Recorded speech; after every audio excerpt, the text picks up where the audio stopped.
জানিয়ে দেব সর্বশেষ আপডেট বাংলা সংবাদ। শুরুতেই শিরোনাম। বিএনপি চেয়ারপারসনের পররাষ্ট্র বিষয়ক উপদেষ্টা কমিটির বিশেষ সহকারী ইঞ্জিনিয়ার ইশরাক হোসেন বলেছেন, আগামী জাতীয় সংসদ নির্বাচনের বানচালের ষড়যন্ত্র চলছে, কিন্তু কোনো পরিস্থিতিতেই নির্বাচন বানচালের সুযোগ দেওয়া হবে না। জনগণ নির্বাচন চায়, নির্ধারিত সময়ে নির্বাচন দিতে হবে। গত শুক্রবার সকালে চাঁদপুরের মতলব উত্তর উপজেলার বাগানবাড়ি ইউনিয়নে ড্যাব ঢাকা মহানগর উত্তরের সভাপতি ডাক্তার সরকার শামীমের উদ্যোগে আয়োজিত ফ্রি মেডিকেল ক্যাম্প উদ্বোধনী বক্তব্যে এসব কথা বলেন তিনি। ইশরাক বলেন, ফ্যাসিস্ট আওয়ামী লীগ বিএনপির বিরুদ্ধে 17 বছর যে মিথ্যাচার করেছিল তা কোনো কিছুই প্রমাণ করতে পারেননি, কিন্তু তারা দেশের সকল সেক্টর ধ্বংস করে দিয়েছে। তাই জনগণ তাদেরকে দেশ থেকে তাড়িয়ে দিয়েছে। এখন তারা দেশীয় ও আন্তর্জাতিকভাবে নির্বাচন বানচালের চক্রান্ত শুরু করেছে। বাংলাদেশের মানুষ তা হতে দেবে না।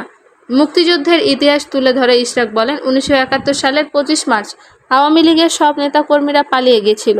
সেই সময় পাকিস্তানি সিনিয়র অফিসারকে হত্যা করে চট্টগ্রাম বেতার কেন্দ্র দখল করেছিলেন 36 বছর বয়সী মেজর জিয়াউর রহমান এবং তিনি মুক্তিযুদ্ধ ঘোষণা করেন। আর তখন বাংলার মানুষ ঝাঁপিয়ে পড়ে যুদ্ধে। এটাই হলো প্রকৃত ইতিহাস। কিন্তু আওয়ামী ফ্যাসিস্টরা গত 17 বছর মানুষের মাঝে মুক্তিযুদ্ধের মিথ্যা ইতিহাস প্রচার করে আসছিল। জনগণ তা বুঝে গেছে। তিনি বলেন, তারা 17 বছর দেশের অর্থনৈতিক খাত ধ্বংস করে 30 লাখ কোটি টাকা দুর্নীতি করে বিদেশে পাচার করেছে। সাবেক ভূমি মন্ত্রীর বিভিন্ন দেশে 800 বাড়ির সন্ধান পাওয়া গেছে। এভাবেই তারা দুর্নীতি করে দেশটাকে অচল বানিয়ে দিয়েছে। এই দেশকে ঘুরে দাঁড়াতে হলে বিএনপিকে ক্ষমতায় আসার বিকল্প নেই। আসুন ঐক্যবদ্ধ হয়ে দেশের স্বার্থে তারেক রহমানকে দেশের শীর্ষে ভোট দিয়ে জয়যুক্ত করি।